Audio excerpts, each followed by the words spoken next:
Pencil Kings, Pencil Kings, Pencil Kings, Pencil Kings, Pencil Kings, Pencil Kings, Pencil Kings, Pencil Kings, Pencil Kings, Pencil Kings. I'd rather live for 1 year and do exactly what I want to do than live for 60 years and never get to do what I want to do and not have the time to even think about it.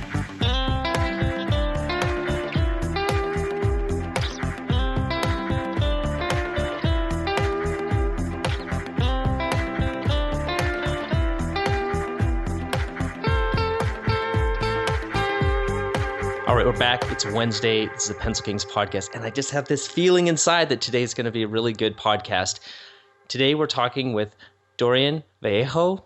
I hope I said it correctly. But to start off, Dorian, why don't you give us a kind of a 1-minute overview of the artwork that you do, and then we'll dive into your story. Well, you know what? Maybe I'll give a little overview for the people that don't actually know who I am, and maybe even some of the people that do know who I am. So if we ask any questions about like my expertise on any given subject, then people have an idea of where it's coming from. So with that in mind, I started very early in my career as a teenager illustrating science fiction and fantasy book covers. So I began illustrating science fiction and fantasy book covers and did that for close to 10 years. And that was all done before the computer, before Photoshop. So everything was paintings. And that took me into like my mid to 20s. And at the same time, I started doing portraits and I started doing gallery painting. And I had my first one-man show in my mid-20s, early mid-20s, and that was mostly all done. Actually, I think it was all done from life. So working from life was like a very big deal for me. And then went on to do portraits, and that was a whole lot of fun. I still do a little bit of that, and also concentrate really primarily on doing gallery paintings. So I think that sort of covers basically professionally what I'm doing. Okay, so I think the first thing that I'd like to talk about is the theme of your paintings, because there's some people who've been emailing in lately and they've been wondering about how to express abstract concepts. And I know there's many different ways that you can do that, but as it applies to your artwork specifically, let's just first start with, because your paintings have themes, so let's first just talk about the theme of the paintings, kind of, and if you could use descriptive language, so if people are listening and they can't get to your website, that they have an idea of what they look like. They can kind of conjure something up in their mind. Okay, so I think the most difficult thing for us is like when trying to come up with abstract concepts, to present that in the visual form, is that a lot of our experience with images is, especially in the West, is in an illustrative form. And when, we're experimenting like this whole past century in a big way with like abstraction and that kind of thing. But, to a large degree, that leaves us kind of cold.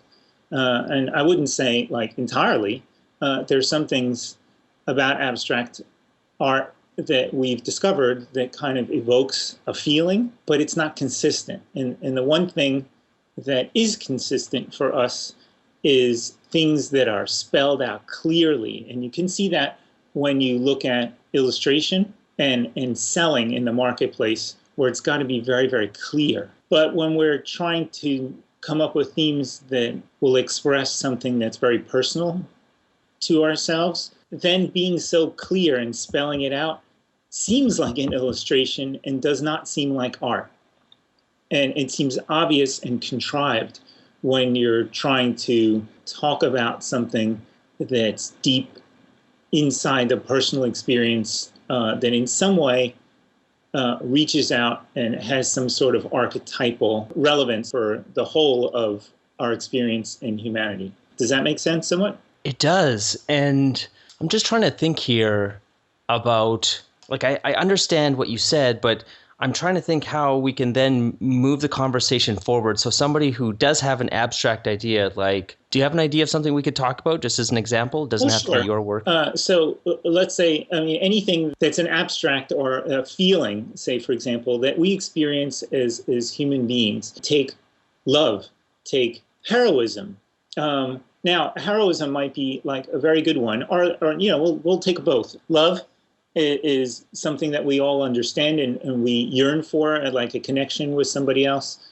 So how we define love, and this is a very nice conversation. If we've all had it with different people, and it's a deep conversation. It can be illustrated, and if you see it in a magazine, or it's different in a movie, right? Because they're moving pictures, and you can have a story, and you can have a passage. But for images, you understand the expectation of how to illustrate love. But if you're trying to make that as a painting, and you use the techniques of illustration, then it ends up looking contrived. It looks false, it looks phony and fake. And heroism, maybe even more so, in the concept that if we think of heroism, our indoctrination to the concept of heroism, especially like from childhood, might be from comic books or video games or movies. And so you think of a big muscular hero, or with a sword or guns, or even something more ridiculous like today, like a skinny, like super hot chick that's like 10, who can wield a gun and do kung fu and martial arts and take down 10 men all at once that never get up again. So that works in its illustrative form. But for like something that's sincere as a work of art, then the way to express heroism becomes a little bit more refined.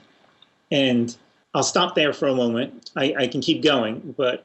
No, I like that. So how would you approach something like that? If you wanted to do a painting of heroism, and would you sit and think and write out ideas and sketches? Because I have some ideas, and where I immediately go to is it's all about the look in the eyes and the look on the face of confidence and defiance and strength. It's not about having giant muscles, or that could be part of it, but it doesn't necessarily have to be. That it's a lot more subtle, that somebody would have to actually sit and look at and have a connection to the painting and an appreciation for what's depicted. But maybe I'm wrong. How would you approach it? Well, all right. So I'll say that in some sense, when it's like I'm drawing a line between being obvious, so that everybody can understand it, and then being a little bit more subtle, so that, say, like a contemporary novel that's like a thriller may be obvious in a way that Shakespeare takes a little bit more, like a whole lot more effort, right, to understand the subtlety of it. And I think when you're like making a painting and a work of art, the idea of being obvious is not as important as it is that you have some sort of measure about what it is that's the initial spark, and then you move forward with that. And occasionally people will see it and understand it, and obviously that's what you want, but it's a different form of expression. So that said, are you familiar with Joseph Campbell? Yes. Okay, well, for those people that aren't, he was a mythologist. And why I bring him up is because heroism is a very good topic that he covered extensively. And to simplify what he did is looking at mythologies around the world throughout time and realizing that the common link that shared is that they're all the same story. And the reason why they're the same is because we're people, and it's part of the human experience. And that no matter where we are, these questions of what it means to be heroic, to be courageous, how to live life, how to deal with fear, and these are part of the human experience. So when we discuss heroism, it's actually how you move through life. So when you were talking about this kind of thing about like the expression in the eyes, it's a sort of determination that we can see and understand. But like Campbell will go further in his work to say that the journey of the hero, we as individuals are the hero.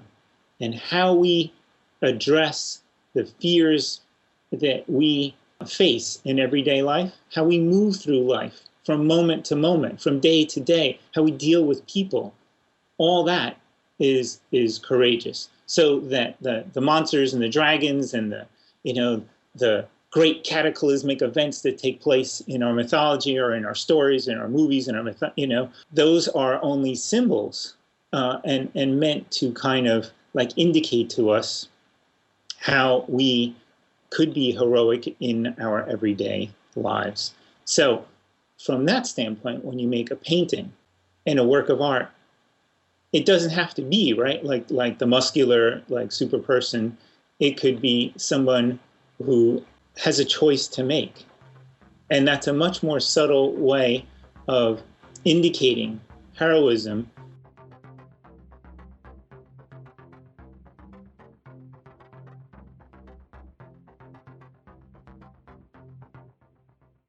Yeah, and I just wanted to throw in that if you're listening to this, what we've just been talking about is, I think it's the hero's journey is what you can look up, and you can see this sort of arc that the character will go through, and it's common in many different stories. And if you're trying to write your own stories and you're not familiar with this hero's journey, it's definitely something you'll find it completely fascinating reading it and then thinking back to all the movies or books that you've loved in the past and seeing like, wow, everything does kind of follow this same pattern or framework or journey, really, and it's called the hero's journey. So Dorian, yeah, I'd love to hear about how you've applied this to some of your recent work. Yeah, that journey of the hero, a hero's journey, that monomyth, that basic template. You're 100% right. Everything's been it's amazing, and I could sort of see that when I was reading stories to my child, many moons ago, and think, wow, I'm actually seeing a pattern here, but I don't quite understand it. And then came across his work and started studying it more deeply. And it all, boy, that was a real pivotal experience. You can see it in the Bible. You just see it in everything. And so to indicate like visually what I did, it's in the tarot cards. The basic concept of heroism is to pursue life in an authentic, genuine manner, and that to do so, that we must trust our nature. And so a lot of my paintings have that, like some sort of indication of that. Well, let me just describe any one painting, and then there are symbols in other paintings as well. In one painting, I have a girl, and she's woken up in bed in a forest, and there are doves, like white doves, that are kind of flying like past her. So in that sense, she's asleep and she's woken up. She's in the dream world. That's meant to like be part of our unconscious, where a lot of our decisions are made, how we like process things during the day, and then work through them at night, and then make movements during the day from our unconscious. And a lot of it is like based on our nature, and how willing we are to trust that and move forward with that is an indication of how heroic or courageous we can be. So she doesn't have a sword in her hand. She's not fighting enemies. It's this kind of inner quest that is the quest that all of us have as human beings. I like that. I like the connection, and I've always been a fan of not having things be too obvious. And what I really like about that is that then the viewer is free to, when it's obvious, a guy holding a gun or sword or whatever, it's like, yeah, he's the hero. But when it's less obvious, the user can attach a whole bunch of different meanings to it, or the viewer. And as the creator, you don't really know what kind of meaning they're gonna put into it. And I'm sure you've had some experiences like that where you've talked to patrons and had their take on your art. Have you had that where it surprised you what they see in the painting that you didn't originally intend to be there? Yes and no. And yes, where it surprises me, and then no, when I've been so obvious that people have said, oh, this is about this, and that. And then I'm actually like disappointed, and I think, oh, you know what? I'm being too like illustrative. Like I'm illustrating this out. I'm spelling it out so clearly that you give the game away. So in a sense, it's not unlike painting as well. And it's the same sort of struggle that I have with painting or drawing. How loose or tight to make something, and so you can make something so loose that it becomes abstract and nobody can see it. But in this movement from loose to tight, you could make something so tight that it looks like a machine did it, right? And then you think, well, what's the point? Especially if you're working from photography. Well, geez, what's the point? You might as well just use the camera. You know what? I'm just going to stop you right there because I love that you just said that. That was something that I had felt for a long time working in film. I mean, obviously you need to do this digital art so that the effects or the CG or whatever it is can be part of the film. But I just felt bored with it because for the most part, it's just you're just recreating life. It's like you're this copying machine that takes what's in the real world and then interprets it and then outputs it in the digital world. And exactly what you said, what is the point? Like, it was not fulfilling at all. However, I see so many people trying to achieve this level of high realism. Like that's the ultimate pinnacle point that they're striving for. But then there's this whole other conversation that needs to happen. It's like, what are you really saying with this? Like, why don't you, if you're trying to do that, this painting of mountains or something, like, why don't you just take a picture of it and print out the picture if that's the thing? And there is something in going through just the artistic exercise of honing your skills to that point. But I absolutely love that you brought it up. So I had to just point that out because I feel like you can say so much more with your art. And just while I'm listening to you speak, I have that feeling when, you're reading a book and you don't know what the ending is and you're going through it and your assumptions are changing as you go through the book. And with a painting, I feel like there's the surface value where you could look at it very quickly and just describe what the painting is. But if you sit there and you contemplate like, okay, well, why is she in the forest and why is she in a bed? What's important about that? And there's no text to go along with the painting. It's just what you interpret there. And then there's doves. So what's the symbolic element of the doves? Like, how does that all tie in together? And what is the story that's being told? And I find that completely fascinating that you can just sit there. And I've never thought about paintings this way, of having the analogy of a painting to a book, where you just sit and contemplate and say, like, you're discovering, you're processing these layers and then saying like, okay, well, what is it? What's the deeper meaning behind all this stuff? And what am I being told, or what's the story that I'm able to create from what I'm seeing? Yeah. So I think that's on various different levels what we all kind of crave. So when we're like a little immature, like as when we're younger, like revenge or stories of that nature, movies, more raw images that are very clear and black and white about what they're about, they kind of inspire us. And it's that same thing that you were talking about in creating images. So initially, when we're younger and we're more immature, our skills are more immature. The quest to get our skills up to a level is exciting, and we get better by degrees.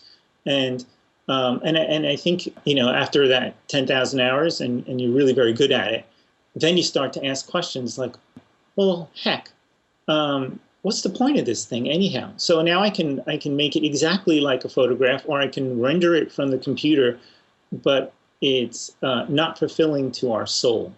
And so then we start to ask questions that are more spiritual in nature. And that's not really a part of the commercial marketplace. And that's what I think messes up a whole lot of people that maybe are a little, I don't want to say smarter, but start asking more questions.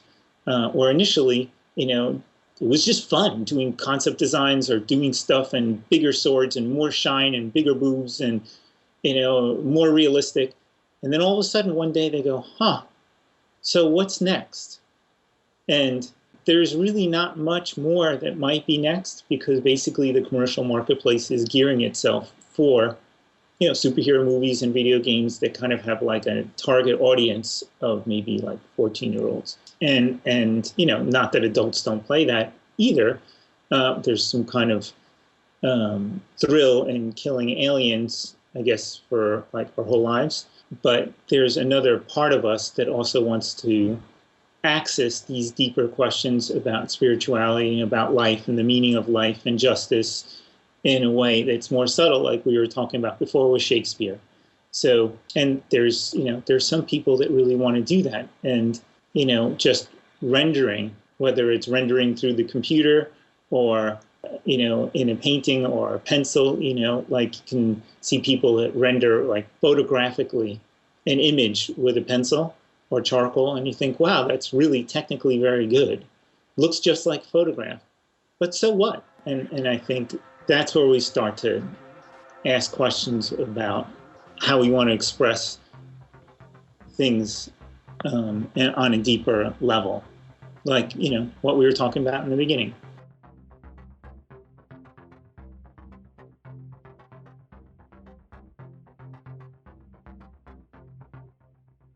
And did you go through that transformation, or because you started so young, I feel like on your path, you knew what you wanted to do, or at least loosely, it seems like you're on a path to become a fine artist. Did you go through a period personally where you all of a sudden said, wait a second, there's something more that I have to do? And yeah, I did. About what age were you when that happened? Because I feel like for me, it was around my late 20s when I started to I had that same feeling, why can't this just be a photograph? What am I trying to do with my time? For when was it for you? Well, I have to say, like, it might have come a little bit earlier for me, but it's also because, like, I started earlier, like I actually started making money with my art when I was 11. And so I never really had a real job. I just started making money, and every year I made a little bit more. And so initially, when I was a teen, I loved comics, and I wanted to, my dream when I was a child was to work for Marvel Comics. And my first, real, actual, professional commissions started coming from Marvel Comics, and I was doing covers for them. And I had studied so much about it and loved so much about it that when I started doing the paintings, it was a little disheartening for me to realize that the people I was working with weren't really as informed or inspired or knowledgeable, excited about the subject matter that I was. And so that started to plant, some seeds. And of course, that's the way it is, just living life. And I had, as a teenager, you already know that not everybody's as excited about things as you are. But I think the thing that really started another seed was when I was in school. I had a professor that I had a couple of them, and one I really, really looked up to a lot, that really was very young. But what he said to me was, make sure that no matter how busy you are professionally, because he had already seen that I was working professionally, and he said, don't let that be your entire life. Don't get caught up with the professional machine. Always carry your sketchbook. Always make time to work on your sketchbook. Always make time to do stuff for yourself. And so that practice of keeping in touch with, the reason why we all became artists, like we just loved things and we started drawing and doing things for ourselves just because we wanted to do them. I never lost that practice. But what made it even more so, even more imperative, is that I got in conversation with another instructor. And I was asking him, like I would ask everybody, so let me see your sketch pad, let's see what you're working on. And he said to me, gosh, and it was a moment, like he paused and he was sad. And he said, it's been so long since I have ever even drawn anything for myself. I don't even know what I would do for myself if I could. If I had the time to do something, I don't even know what I would do with myself anymore. I've just been illustrating, and I've been doing one commission after another commission and staying up all night long and working and feeding my family and it was a moment for him, but it was it was definitely a profound moment for me because I was much younger. And I thought, that's not where I want to be. Right. He doesn't love doing what he's doing anymore. He could care less. And he's just doing this. He's got amazing skill. And, he's my instructor. So he was far more skillful than I, but he didn't care anymore. He had gotten to where I wanted to go, but like, he just didn't even care. It was like pointless. The jobs were pointless. They were stupid. Like the end result was stupid. He was so disenchanted with the whole field. And so was my other instructor, like amazingly skillful, but so down and disenchanted with the whole field and what they experienced. The one difference was that the other instructor still kept a sketch pad, still did stuff for himself, so he was also doing fine art and doing what he loved to do. And boy, they were just fantastic things. Where the one who hadn't done it had nothing that he loved. He just had the work that paid the bills, and he might as well have just been taking out the trash or flipping burgers. He just had a set of skills, and it was like a job. And that happened like in my late teens. So what happened for you, like in your later 20s, happened for me like around 1920 and I had already been illustrating for years and doing book covers, and I started asking these questions like, wow, now I have my superpowers, right? Like I can paint and draw whatever I want, but is this kind of what I want to be doing for the rest of my life? And that started planting those like questions in my mind. And of course I always kept a sketch pad, always did what I loved to do. So I knew I was in touch. I didn't lose that thread that would help lead me out of the labyrinth that I sort of created for myself.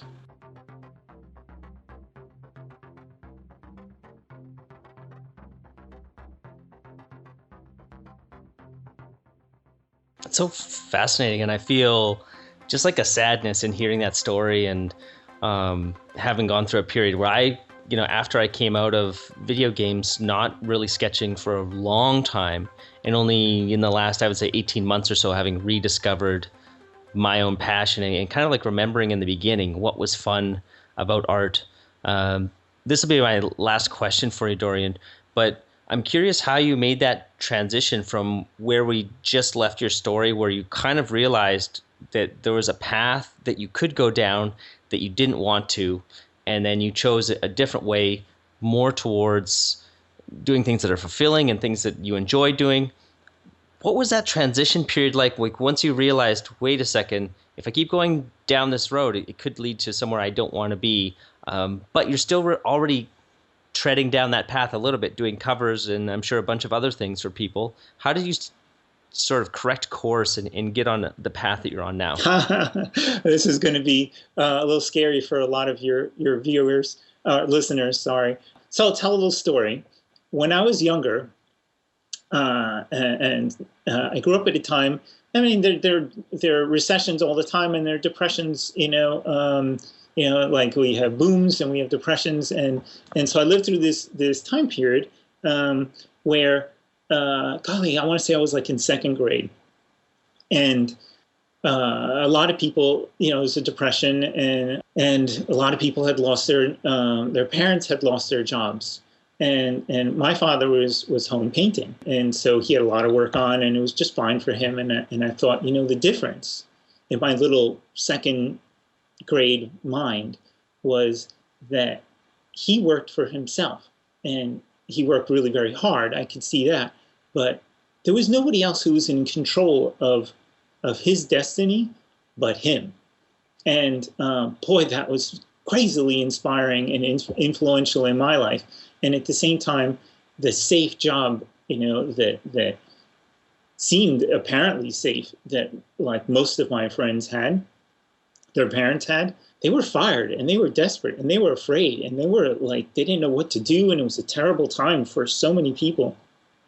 And then, so fast forward into adult life, and to link to our earlier conversation of heroism, in order for me to live with myself and be a good boyfriend or a good husband or a good father or just, a good friend, I just felt like I had to live in accordance with my values and be honest and be like truthful. And if I didn't like if I felt that I needed to make a change, then I just had to make a change. And so I did.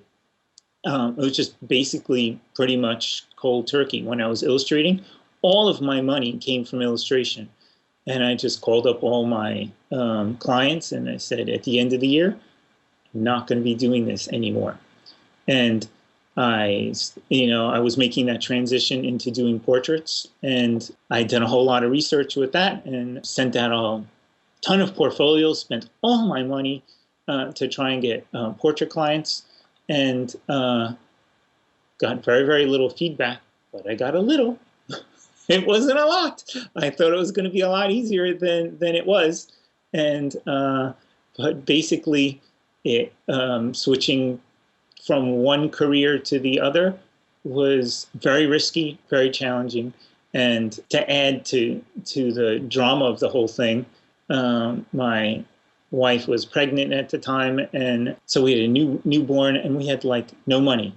And I had already made that determination that I was not going to illustrate anymore, and we just had no money. But then I started getting portraits, and then the gallery work was very, very minimal at the time. It wasn't really paying anything, and the portraits like came in like a little bit, one at a time, and to start with. And after I did the first one or two, I got 6 more, and then that was fine. And then, moving into like gallery painting and fine art, it's been a very, taking that much more seriously. That too is extremely risky, but it basically harkens back to, for me, how I do things is if I feel like it absolutely has to be done, I'd rather be a dead lion than a live dog, if that makes sense. That's a line sort of from the Bible, but I have to pursue what it is that I feel is genuinely and authentically what I want to be doing, or we're going to die anyhow. So what's the point of living and being dead? Yeah, that's such a great quote. We're going to die anyway. So what's the point of living dead? Yeah. You might as well be like, alive and doing what you really love to do. So if you live for 1 year, there's some people that can't even will never even accumulate a year of vacations and doing what they really want to be doing during those vacations, and they can just work for the man their entire lives. To my mind, what's the point? I'd rather live for 1 year and do exactly what I want to do than live for 60 years and never get to do what I want to do and not have the time to even think about it. I feel like that's the perfect place to end this interview. I'm sort of in shock right now, and I'm just thinking about my own life. I've tried, to live by that same tenet, leaving jobs that people, my parents say I'm crazy or my friends say I'm crazy to do the things that I want to do. But there's more to be done. And I hope for the people listening, you can think about for yourself, what, do you love what you're doing? And I'm not advocating that you make some drastic change to your life, but just think about it and think how you could start to make it more possible. Well, I am advocating that you make some. I love it. Okay, go for it. Can I just say one last story? Yeah, of course. Sure. So I'm listening to this guy, and you can listen to like the story as he tells it better, and I'll try and say this fast. It's a guy named Andy Andrews, who's a kind of motivational speaker, great storyteller, and you can look him up on YouTube. And if you try and look up the story of Burn Your Boats, that's what I'm going to talk about. And so he tells the story of Hernando Cortez, who is trying to come to conquer the treasure, I guess, of the Mayan, Incan Indians, and he hasn't necessarily named them, but I'm guessing that's what it is. And for 600 years, people have come in and tried to conquer them, but they never could. And there's gold and there's treasure, and just like that's the purpose. And so he goes in, and when he gets there, he says to the men, "Burn the boats." And if we're going to go back home, we're going to go back on their boats. But we are not going to have an escape here. And the concept, and of course, actually, they won. Make a choice. It's either your life or the gold. Win or it's your life. And I kind of like that for myself and in life as well. Like, I'll put myself into a situation where, like, you're either going to die or you're going to figure it out.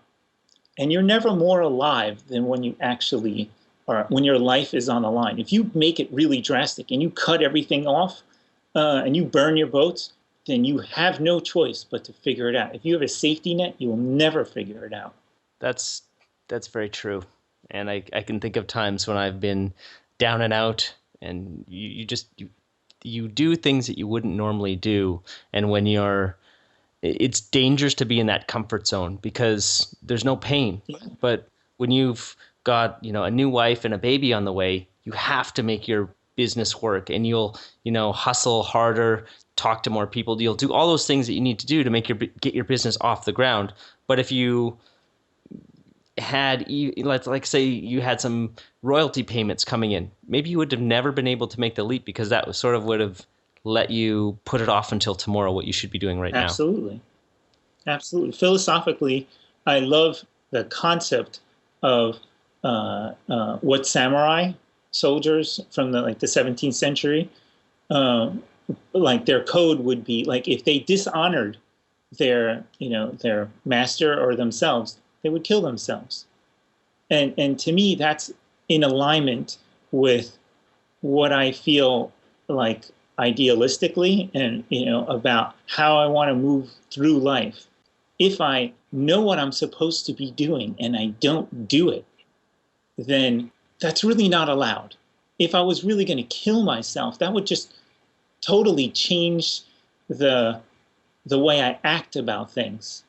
And Ayn Rand, who's a philosopher who I like very much, she says, among many things, most men don't betray themselves in one cataclysmic event, right? But instead bleed themselves to death by 1,000 little cuts. And those, like by betraying themselves, like with 1,000 little cuts every single day. And so really, a lot of her work is all about heroism as well, and the projection of like the heroic ideal in a man and how they would act. The Fountainhead is a great place to start with one of her books. And another book that early on in childhood sort of set the template of how I felt like it was proper to act in life. Anyhow, I know you want to stop, so. No, this conversation has been amazing, and I love the turn that it went down to more of like a philosophy for life and doing the things that are important to you and not putting that off. And I'm glad that you called people out to say, burn the boats, basically.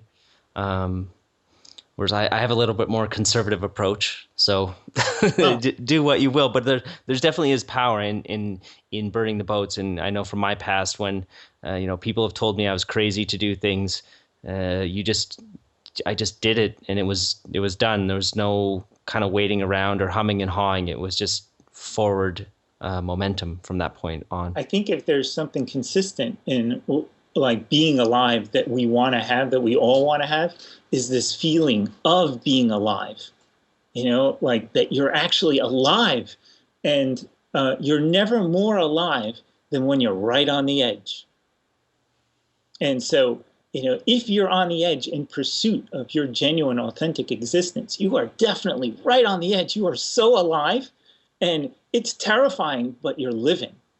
And, and conversely, you're never more dead than you can be in a room surrounded with people at a party. And I know we've all had this experience, and you're thinking, golly, what am I here for? This is not me.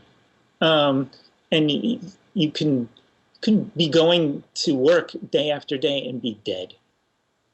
And the experience, like the gift of life, requires like responsibility that you live it, and to be responsible, and take responsibility for our life. And this gift is to, be thankful for the gift of life. So, and then if you have that gift, you're alive when you're living it. Great final words. Dorian, why don't you throw out your website so people can go to it, and then we'll be wrapped up for this episode. Sure. DorianVallejo.com, also on Instagram and Facebook. All right, perfect. And we'll have show notes for this with some of the different things we've talked about, with some of the books, over at pencilkings.com/podcast. So thank you so much, Dorian. I really appreciate it. And if someone burns the boats, please let me know so I can send Dorian an email. Or send Dorian an email and just subject line, "The boats are burnt." I'm sure he would love to hear if somebody has taken action on what he's been talking about. So thank you so much, Dorian. I really appreciate it. Oh, you got it, Mitch. You've had some people on already who have burned their boats. So it's an exciting thing to do. Real pleasure chatting with you. Thanks so much. Scope demands patience, skill, years of practice. You talk like a fool. I would trade a century of practice for an ounce of inspiration.